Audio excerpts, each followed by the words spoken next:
숙자야, 너도 이혼해. 이혼하고 나랑 같이 살자. 황혼 이혼한 친구, 순복이의 농담 섞인 한마디였습니다. 남편이 은퇴하면 함께 여행도 다니고 맛있는 것도 먹으며 알콩달콩 살 줄 알았습니다. 하지만 현실은 달랐죠. 은퇴 후 남편은 낚시에만 빠져 살고 저는 늘 혼자였습니다. 그렇게 외로움 속에서 이혼 후 누구보다 행복해 보이는 순복이를 보며 저도 용기를 냈어요. 여보, 우리 이혼해요. 내가 그 할망구 만나지 말라 했지? 물든다니까. 엄마 이혼하시면 저희도 보기 힘들 수 있어요.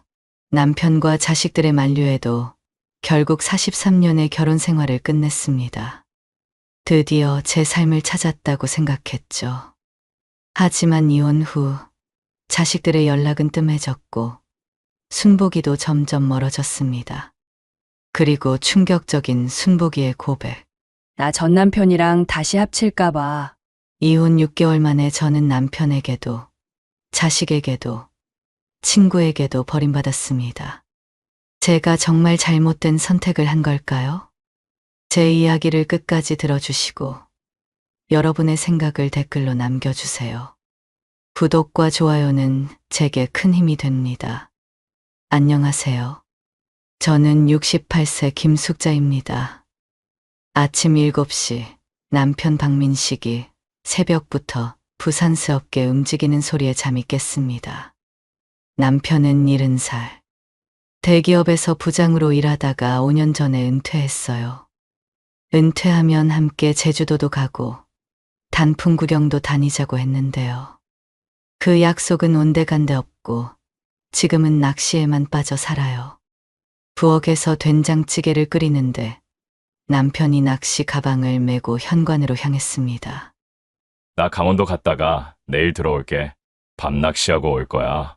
밥도 안 먹고 가냐고 묻고 싶었지만 이미 현관문 닫히는 소리가 들렸죠. 혼자 남은 식탁에서 된장찌개를 떠먹는데 텁텁한 맛만 났습니다. 작년에 한 번 따라갔었어요. 낚싯대 앞에서 6시간을 앉아 있는데 허리는 아프고 햇빛은 뜨겁고요. 남편은 물고기 한 마리에 아이처럼 좋아했지만 저는 지루해서 못 견디겠더라고요. 그 뒤로는 가자는 말도 안 해요. 막내 손주가 초등학교 들어간 지도 벌써 3개월이 됐습니다. 그 전까지는 아들네, 딸네 번갈아 가며 손주들 봐주느라 바빴는데 이제는 할 일이 없어요.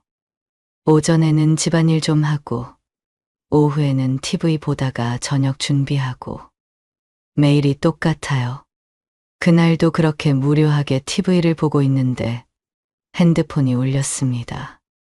이순복, 제 절친이에요. 숙자야, 나 좀 만나자. 할 말이 있어. 순복이 목소리가 평소와 달랐어요. 무슨 일인가 싶어서 동네 카페에서 만났죠. 순복이 얼굴이 환했습니다. 무슨 좋은 일 있냐고 물었더니 폭탄 선언을 하더라고요. 나 이혼했어. 드디어 자유야. 커피잔을 들던 손이 멈췄습니다. 68살의 이혼이라니요. 순복이 남편은 집착이 심하기로 유명했어요. 결혼하고 나서는 친구들 만나는 것도 막고 동창회도 못 가게 했죠. 순복이가 얼마나 답답했을까 싶으면서도 이 나이에 이혼이라니 놀랐습니다. 다 늙어서도 어디 가냐, 누구 만나냐, 맨날 의심하고 감시하는데 미치겠더라. 이제라도 내 삶을 찾아야지. 순복이 눈빛이 반짝였습니다. 주름진 얼굴인데도 소녀처럼 들떠 보였어요. 그래, 축하해. 이제 맘 편히 살아. 그날 우리는 3시간이나 수다를 떨었습니다. 순복이는 앞으로 하고 싶은 게 많다고 했어요. 춤도 배우고 여행도 다니고 새로운 친구들도 만나고 싶다고요. 들으면서 묘한 기분이 들었습니다. 나는 뭐하고 사나 싶더라고요. 집에 돌아오니 역시나 남편은 없었습니다. 빈집이 더 크게 느껴졌어요. 저녁을 혼자 먹으면서 순복이 말이 계속 맴돌았습니다. 내 삶을 찾는다. 자유라는 단어가 가슴 한구석을 간지럽혔죠. 춘복이가 이혼한 뒤로 우리는 거의 매일 만났습니다. 수요일엔 자수 모임, 금요일엔 카페 투어. 춘복이랑 다니니까 심심했던 일상이 갑자기 재미있어졌어요. 오늘은 새로 생긴 브런치 카페에 갔습니다. 춘복이가 커피향을 맡으며 행복한 표정을 지었죠. 아, 좋다. 이렇게 마음대로 다니는 게 얼마나 좋은지 몰라. 나도 덩달아 기분이 좋아졌습니다. 케이크를 먹으면서 자연스럽게 남편 이야기가 나왔어요. 우리 남편은 요즘 통집에를 안 들어와. 어제도 새벽 2시에 들어왔어. 춘복이가 고개를 끄덕이며 맞장구를 쳤습니다. 춘복이는 내 편을 확실하게 들어줬어요. 남자들이 다 그렇지 뭐. 은퇴하고 나면 부인은 안중에도 없다고요. 춘복이는 항상 마지막에 이렇게 말했습니다. 그래서 내가 이혼한 거야. 이혼하니까 너무 좋아. 정말이야. 그 말을 들을 때마다 가슴 한구석이 묘하게 쿡쿡 쑤셨습니다. 계산할 때가 되면 지갑을 꺼내는데 늘 순복이가 먼저 카드를 냈어요. 오늘도 마찬가지였죠. 내가 낼게 하면서 순복이는 손을 휘 저었습니다. 위자료 많이 받았다고 죽을 때까지 써도 다 못 쓴다고 웃으면서 말했어요. 고맙기도 하면서 미안하기도 했습니다. 용돈 20만 원으로는 커피값도 제대로 못 내니까요. 저녁 8시가 넘어서 집에 들어갔더니 남편이 TV를 보고 있었습니다. 평소엔 신경도 안 쓰던 사람이 갑자기 물어요. 민식 요즘 뭐 하고 그렇게 돌아다녀? 늦게 들어오네. 춘복이 만나러 다닌다고 했더니 남편 눈이 휙 돌아갔습니다. 춘복이가 이혼했다고 하니까 표정이 더 굳어지더라고요. 아니 68살에 이혼을 하냐며 혀를 찼습니다. 그러더니 갑자기 목소리를 높였어요. 그런 할망구랑 어울리지 마. 괜히 나쁜 물 들어. 나쁜 물이라니요. 50년 지기 친구한테 그런 말을 하다니. 화가 확 났습니다. 그래도 참고 용돈 이야기를 꺼냈어요. 20만 원으로는 친구 만나서 차 한 잔 마시기도 빠듯하다고요. 남편은 코웃음을 쳤습니다. 20만 원도 많다는 거예요. 도대체 어디다 쓰냐고 따지더라고요. 당신은 낚시 용품 사는데 한 달에 얼마나 쓰는지 아냐고 했더니 그건 다르다며 화를 냈습니다. 그날 밤 침대에 누워서도 속이 부글부글 끓었어요. 남편은 제 옆에서 코를 골며 잤습니다. 춘복이 말이 자꾸 떠올랐어요. 이혼하니까 너무 좋다는 그 말이요. 다음 날 순복이를 만나서 어제 있었던 일을 털어놨더니 순복이가 한숨을 쉬었습니다. 그것 봐. 남자들이 다 그래. 자기 돈은 펑펑 쓰면서 부인한테는 인색해. 맞아요. 정말 그래요.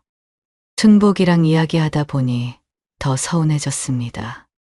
43년을 같이 살았는데 용돈 좀 올려달라는 게 그렇게 큰 요구인가요?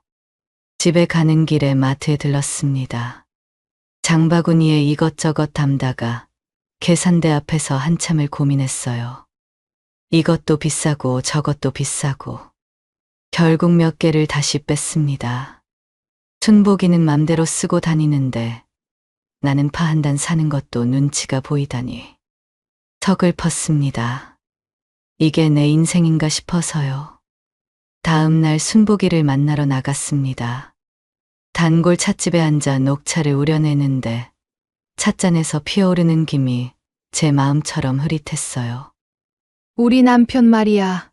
은퇴하고 나서 정말 얼굴 보기가 힘들어. 춘복이가 찻잔을 내려놓으며 한숨을 쉬었습니다. 그게 부부야? 남이지 남. 같이 살 의미가 없잖아. 그 말이 가슴에 콕 박혔습니다.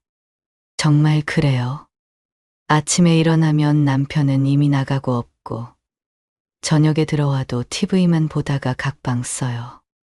대화라곤 밥 먹었냐? 어디 가냐 정도가 전부죠. 순복이가 갑자기 웃으며 제 손을 잡았습니다. 야, 너도 이혼해. 이혼하고 나랑 같이 살자. 우리 둘이 얼마나 재밌게 살겠어. 농담인 줄 알면서도 가슴이 쿵 내려앉았습니다. 이혼이라니. 그런데 왜 자꾸 그 단어가 머릿속에 맴도는 걸까요? 집에 돌아오니 썰렁한 거실이 저를 맞았습니다. 식탁 위에 메모지가 하나 놓여 있었어요. 야간 낚시 간다. 내일 아침에 들어옴. 혼잣말이 나왔습니다. 이게 혼자 사는 거랑 뭐가 달라? 빈집에 혼자 앉아 저녁을 먹는데 밥이 목에 걸렸어요. TV 소리만 웅웅거리는 집이 감옥 같았습니다.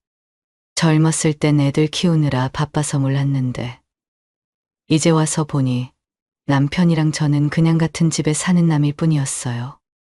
냉장고를 열어봤습니다. 남편이 잡아온 생선들이 가득했어요.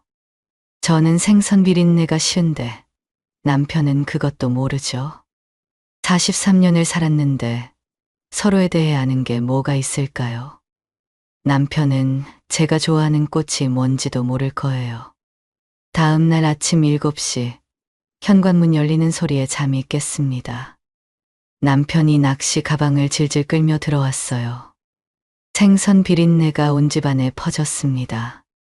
여보, 잠깐 앉아봐요. 할 말이 있어요. 남편이 피곤한 표정으로 소파에 앉았습니다. 저는 그동안 참았던 말을 꺼냈어요.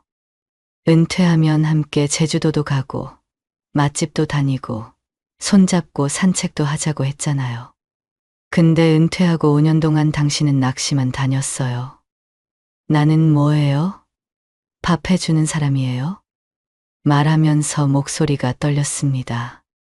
억울함과 서운함이 북받쳐 올라왔어요. 남편은 하품을 하며 대답했습니다. 평생 일만 하다가 이제야 취미생활 좀 하는 게 뭐가 문제냐고요. 그러더니 표정이 딱딱해지며 말했어요. 그 이혼한 할망구랑 어울리더니 이상해졌어. 내가 만나지 말라고 했지. 또 순복이 탓이에요. 제가 서운한 건 순복이 때문이 아닌데 43년을 함께 살면서 쌓인 서운함인데 왜 자꾸 친구 탓을 하는 거죠? 남편은 샤워하러 들어갔습니다. 욕실에서 콧노래가 들렸어요. 제 마음은 이렇게 무너지는데 저 사람은 행복한가 봐요. 화가 났습니다. 아니, 서글펐어요. 그날 오후 거울을 보다가 깜짝 놀랐습니다. 주름진 얼굴에 생기라곤 찾아볼 수 없었어요. 순복이는 이혼하고 얼굴이 환해졌는데 나는 왜 이렇게 시들시들한 걸까요? 남편은 남편의 삶을 사니까 나도 내 삶을 살아야겠다는 생각이 들었습니다.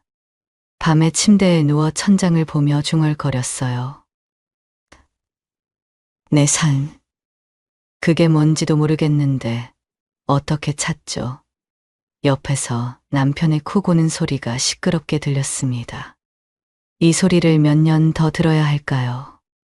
아니면 순복이 말이 자꾸 떠올랐습니다. 이혼하고 나랑 살자. 농담이었지만 왜 자꾸 그 말이 가슴을 두드리는 걸까요? 창밖에 빗소리가 들렸습니다. 봄비가 내리는데도 남편은 내일 또 낚시를 간대요. 비 오는 날엔 고기가 잘 문다나요? 저는 비 오는 날 남편이랑 파전이나 부쳐 먹고 싶은데 그런 소박한 바람도 이룰 수 없는 사이가 됐네요. 그날 오후 순복이를 만났습니다. 커피숍에 앉아 카푸치노 거품을 저으며 조심스럽게 물었어요. 순복아, 이혼하고 정말 좋아. 솔직하게 말해봐. 순복이 눈이 반짝였습니다. 마치 이 질문을 기다렸다는 듯이요. 좋다는 말로는 부족해. 내가 다시 태어난 것 같아. 순복이는 이혼의 장점을 줄줄이 늘어놓기 시작했어요. 아침에 일어나면 하고 싶은 걸 마음대로 할 수 있고, 돈도 눈치 안 보고 쓸 수 있고, 친구들도 자유롭게 만날 수 있다고요. 무엇보다 잔소리 듣지 않는 게 천국이래요. 들으면서 부러웠습니다. 나는 파 하나 사는 것도 눈치 보는데. 그래도 나쁜 점이 있을 거 아니야. 외롭거나 아프면 어떡해? 순복이가 잠시 생각하더니 고개를 저었습니다. 나쁜 점? 응. 없어. 정말 없어. 아파도 병원 혼자 가면 되고, 외로우면 친구 만나면 돼. 그 단호한 대답에 마음이 흔들렸습니다. 정말 이혼이 답일까요? 그날 밤 남편이 TV를 보고 있을 때 옆에 앉았습니다. 심장이 두근거렸어요. 여보, 우리 이렇게 각자 하고 싶은 것만 하고 살 거면 이혼하는 게 낫지 않을까요? 남편이 리모컨을 내려놓고 저를 봤습니다. 그런데 표정이 진지하지 않았어요. 오히려 비웃는 것 같았죠. 내가 그 할망구 만나지 말라고 했지? 물든다니까? 앞으로 그 할망구 만나면 용돈 끊을 거야. 용돈을 끊는다니요. 애도 아니고 분노가 치밀어 올랐습니다. 나도 질 수 없었어요.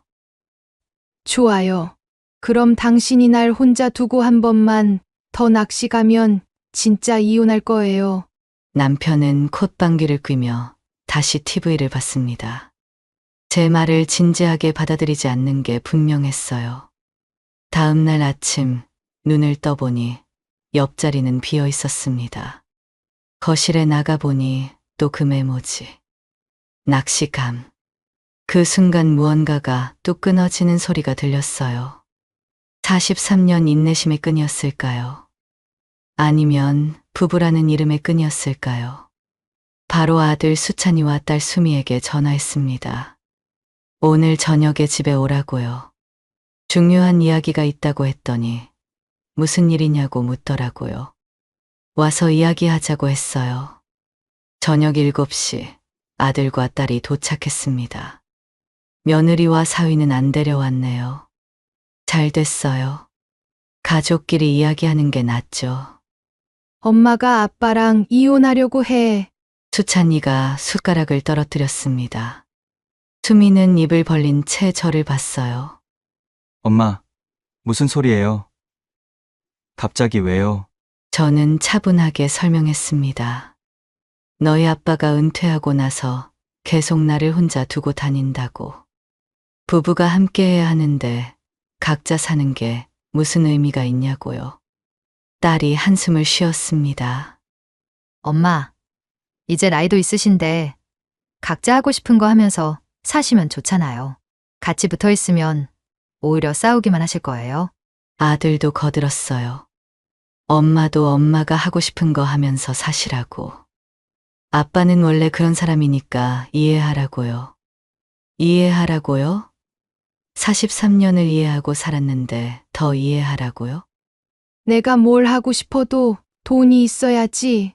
아빠가 용돈도 제대로 안 주는데 그때 순복이 이야기를 꺼냈어요. 이혼했더니 너무 좋다더라고. 그러자 아들이 인상을 찌푸렸습니다. 엄마, 그 할머니랑 어울리지 마세요. 아빠 말이 맞아요. 이혼이 뭐가 좋다고. 딸도 맞장구를 쳤어요. 순복 할머니가 엄마를 부추긴다고. 제발 그런 사람이랑 어울리지 말라고요. 남편과 똑같은 소리를 하는 자식들을 보니 더 화가 났습니다. 아무도 내 마음을 이해해주지 않았어요. 내가 왜 이혼을 생각하게 됐는지, 얼마나 외롭고 서운한지 아무도 몰라요. 그날 밤 침대에 누웠는데 잠이 오지 않았습니다. 가족이라는 게 뭘까요? 한 지붕 아래 살면서도 서로를 이해하지 못하는 사람들. 그게 가족일까요? 창밖에서 바람 소리가 들렸습니다. 쓸쓸한 봄바람이었어요. 내 마음도 그 바람처럼 춥고 외로웠습니다. 다음 날 순복이를 만났습니다. 답답한 마음에 어제 있었던 일을 모두 털어놨어요. 남편도 자식들도 아무도 내 마음을 이해해주지 않는다고요. 남편하고 자식들 다 필요 없어. 살 날이 얼마나 남았다고. 이제는 내가 하고 싶은 대로 살아야지. 순복이 말이 가슴에 와닿았습니다. 맞아요.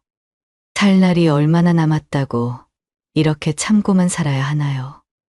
그래도 이혼하면 외롭지 않을까?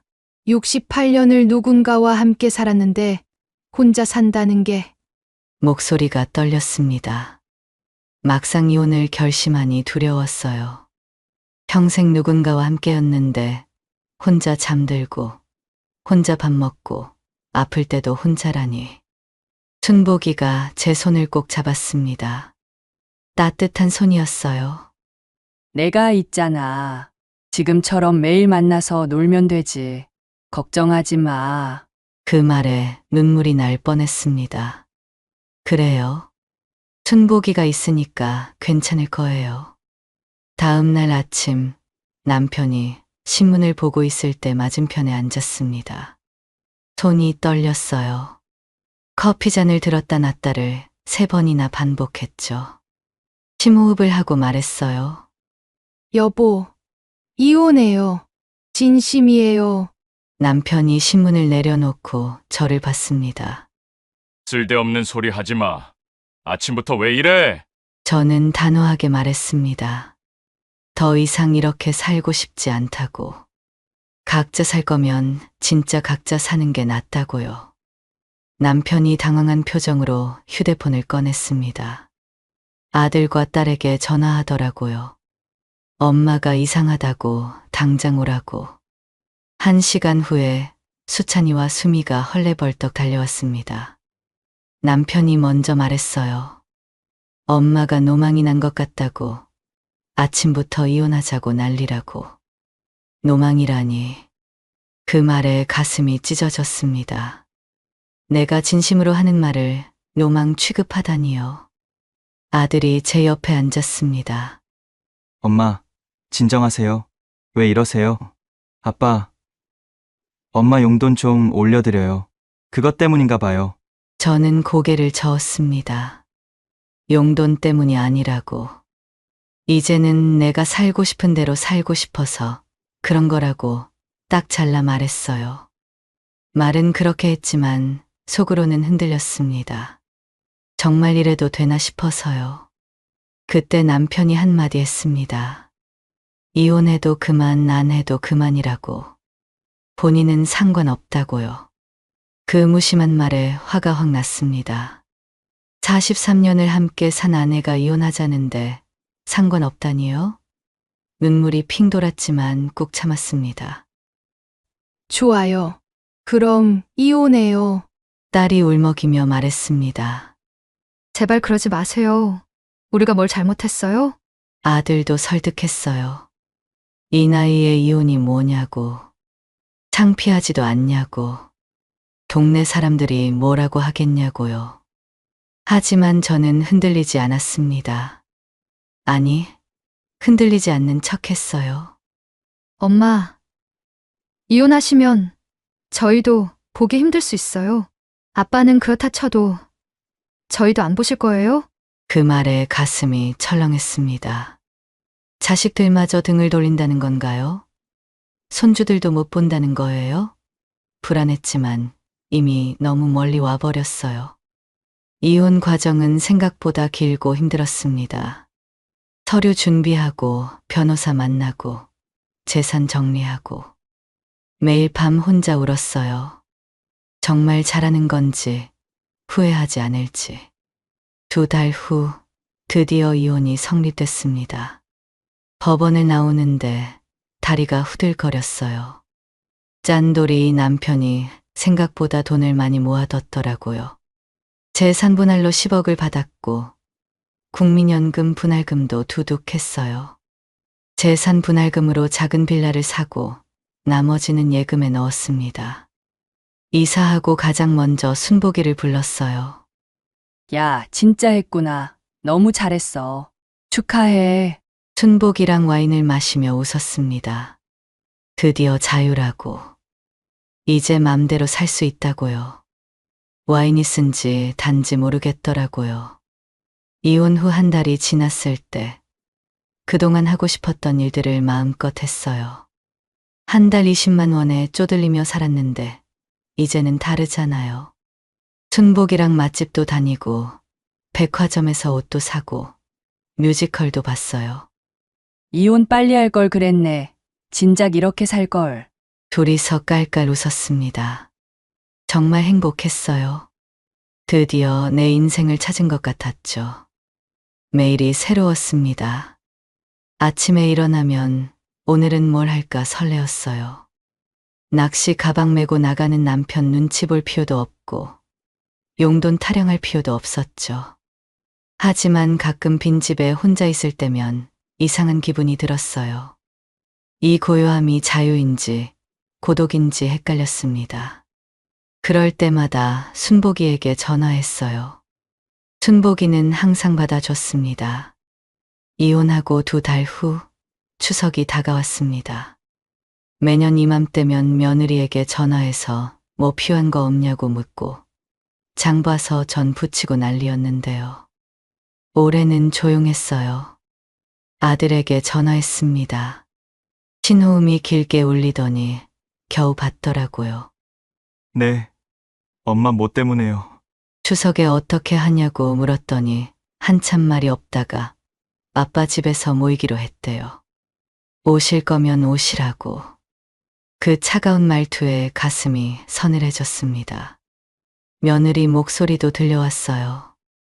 누구냐고 묻는 소리가. 혹시나 하는 마음에 전 남편에게도 전화했어요. 떨리는 손으로 번호를 눌렀죠. 왜 전화했어? 내 집에는 절대 못 들어와. 이혼한 사람이 왜 남의 집에 오려고 해? 뚝. 전화가 끊겼습니다. 남의 집이라니. 30년 넘게 살던 그 집이 이제는 남의 집이 됐네요. 추석 당일 혼자 앉아 송편을 먹었습니다. 직접 빚은 송편인데 씹어도 맛이 없었어요. TV에서는 온 가족이 모여 웃는 모습이 나오는데 저는 혼자였습니다. 예전엔 며느리가 송편 예쁘다고 칭찬해주고 손주들이 할머니 송편이 제일 맛있다고 했는데 순복이에게 전화했어요. 같이 저녁이라도 먹자고. 아이고, 미안. 애들이 와 있어서. 손주들도 다 왔네. 다음에 봐. 순복이 뒤로 웃음소리가 들렸습니다. 왁자지껄한 가족들 소리. 전화를 끊고 나니 집이 더 조용했어요. 혼자 먹는 갈비찜이 목에 걸렸습니다. 그날 밤 침대에 누워 천장을 봤습니다. 이게 내가 원했던 자유인가? 텅 빈 집, 텅 빈 마음. 눈물이 볼을 타고 흘렀어요. 명절이 끝나고 순복이를 만났습니다. 추석 잘 보냈냐고 묻더라고요.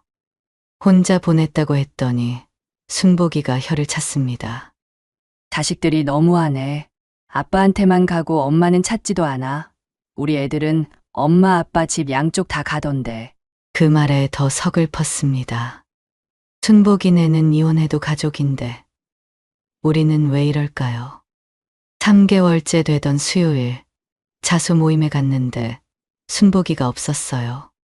이상해서 전화했죠. 동네 할머니들이랑 등산 왔다고 하더라고요. 아니, 매주 꼬박꼬박 오던 자수 모임엔 안 오고 등산을. 섭섭했지만 내색하지 않았어요.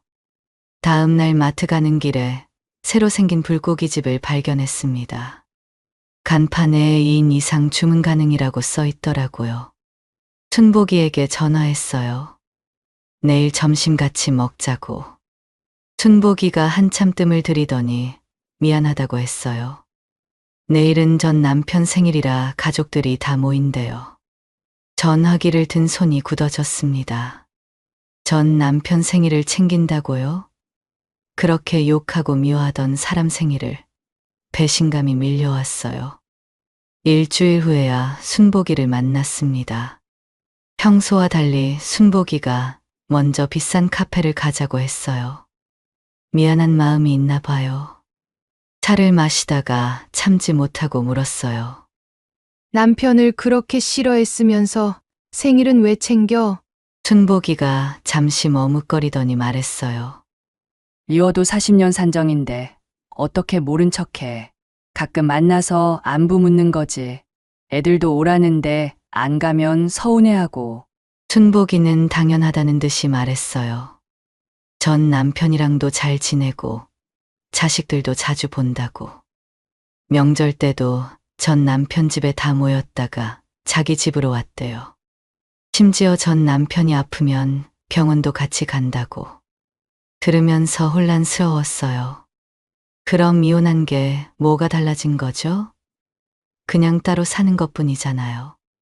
집에 돌아와 소파에 앉았습니다. 순복이는 이혼해도 가족이 있는데 나는 왜 아무도 없을까요? 핸드폰을 들여다봤어요. 수찬이한테 마지막으로 연락 온 게 한 달 전이었습니다. 엄마 잘 지내시죠? 바빠서 연락 못 드려요. 그게 전부였어요.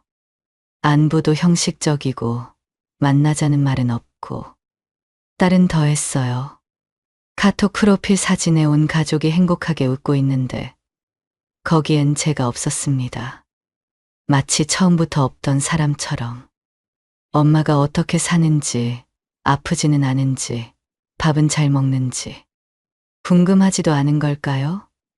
손주들은 할머니 생각 안 하나요?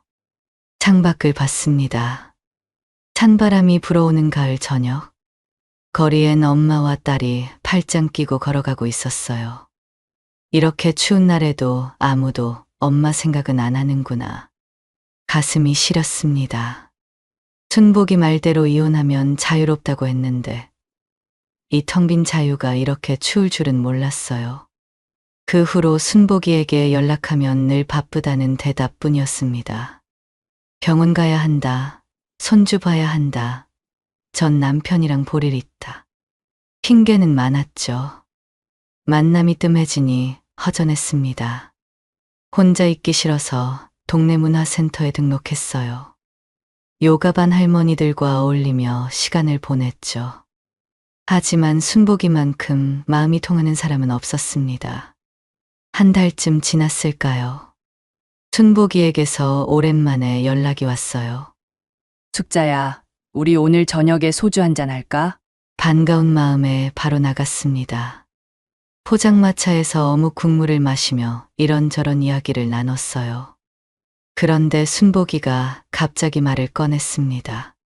숙자야, 나 전 남편이랑 다시 합칠까봐. 소주잔을 든 손이 멈췄습니다. 잘못 들은 건가 싶어서 되물었어요. 뭐라고? 다시 합친다고? 순복이가 고개를 끄덕였습니다. 자식들이 계속 합치라고 성하고 전 남편도 잘못했다고 사과한대요. 혼자 사니까 적적하기도 하고 아플 때 곁에 있어줄 사람이 필요하다고.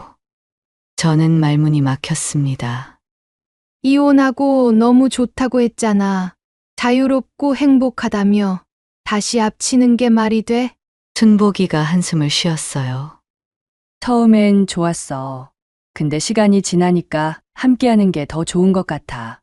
미워도 정은 있잖아. 뒤통수를 맞은 기분이었습니다.